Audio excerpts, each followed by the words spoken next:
এবার আমরা জানবো যে বাড়িতে যদি গীতা থাকে তাহলে কোন কোন ভুলগুলো আমাদের করা একদমই যাবে না। গীতা অত্যন্ত মহাত্মপূর্ণ ধর্মীয় গ্রন্থ। প্রত্যেক মানুষের জীবনে গীতা পাঠ করা জরুরি বলে জানাচ্ছেন শাস্ত্রকররা। মনে করা হয় যে ব্যক্তি নিয়মিত গীতা পাঠ করেন তিনি জীবনে সুখ, সাফল্য ও সমৃদ্ধি লাভ করেন। যে বাড়িতে গীতা থাকে সেই বাড়িতে কয়েকটি নিয়ম অনুসরণ করা জরুরি। জেনে নিন বাড়িতে গীতা থাকলে কোন কোন কাজ করা ঠিক নয়। বাড়িতে গীতা রাখার নিয়ম। বাড়িতে গীতা রাখলে কয়েকটি বিষয় মাথায় রাখা উচিত। মনে রাখবেন, গীতা হলো পবিত্র ধর্মগ্রন্থ, তাই এই বইকে পরিষ্কার ও শুদ্ধ স্থানে রাখুন। স্নান না করে গীতা স্পর্শ করবেন না। মহিলারা ঋতুকালীন অবস্থায় গীতা স্পর্শ করবেন না, না হলে এই পাপের ফল হিসেবে আর্থিক সংকটের মুখে পড়তে হতে পারে আপনাকে।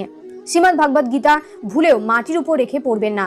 গীতা পাঠ করার জন্য পুজোর চৌকি বা বই পড়ার কাঠের স্ট্যান্ড ব্যবহার করুন। পড়া হয়ে গেলে গীতা লাল কাপড়ে মুড়ে রেখে দিন। নিজের আসনে বসে গীতা পাঠ করুন, অন্য কারোর আসনে বসে গীতা পাঠ করুন।